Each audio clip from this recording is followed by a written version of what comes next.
teens at some point will ask themselves something along the lines of, how come being me isn't enough? Teens often turn to drugs and alcohol.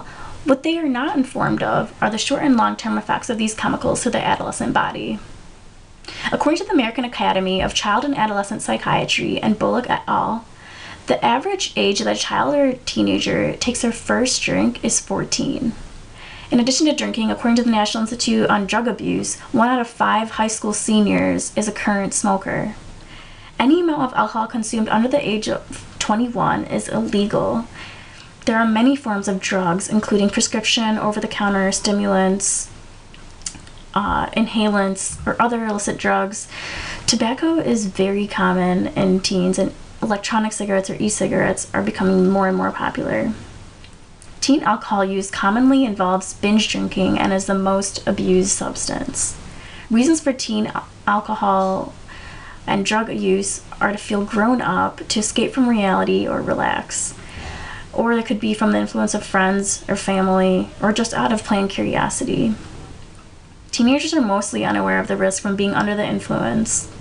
Individual risk factors include any physical or sexual victimization, learning or emotional problems, difficulty managing impulses, emotional instability, thrill-seeking behaviors, and perceiving the risk of drug use to be very low.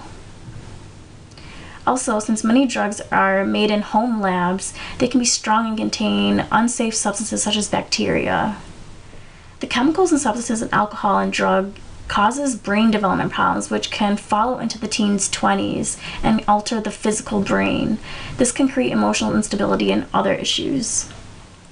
For example, being under the use of alcohol or drugs leads to impaired thinking and can create the brain to not focus, such as during driving, or behaviors that'll lead to STI or pregnancies. Another common risk is death. Alcohol kills more teenagers than any other drug combined. It is a factor in the 3 leading causes of death among teens and young adults.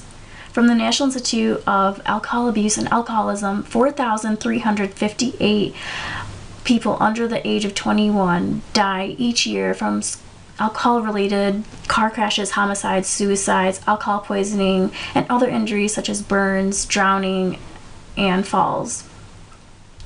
For the teens out there listening, yes, these facts are frightening and alarming. However, you can always be the better person and have the choice to say no. Peer pressure is very common, even after teen years.